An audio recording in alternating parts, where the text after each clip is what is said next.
If we love one another, God remains in us, and His love is brought to perfection in us.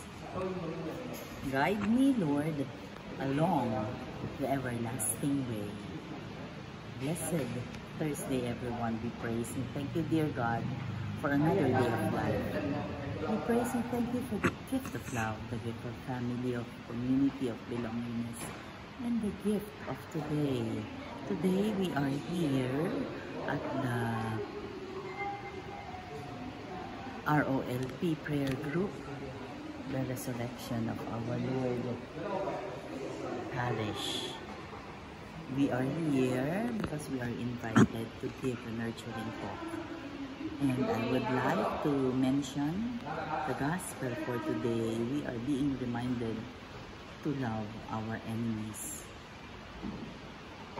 Napakahirap na pag-uutos sa atin dahil yun lang ayaw niya sa'yo. Okay na lang, pero yung mahalin mo pa siya, magbigay ka pa ng extra effort. Napakahirap mo. Yung bang inaaway ka, mahalin mo pa din siya despite and in spite of.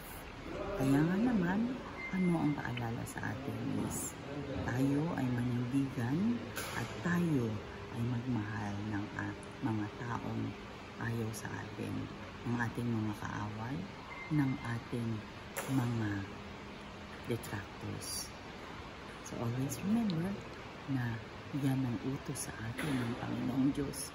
So hindi lamang yan request, that is a command coming from the Lord to love one another, to love your enemies pala.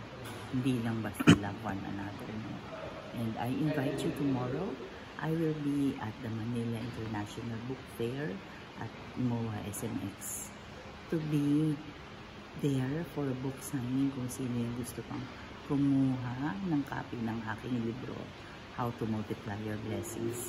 See you there. I'll be signing the book I'll be there at 2 p.m. onwards. So see you there. God bless.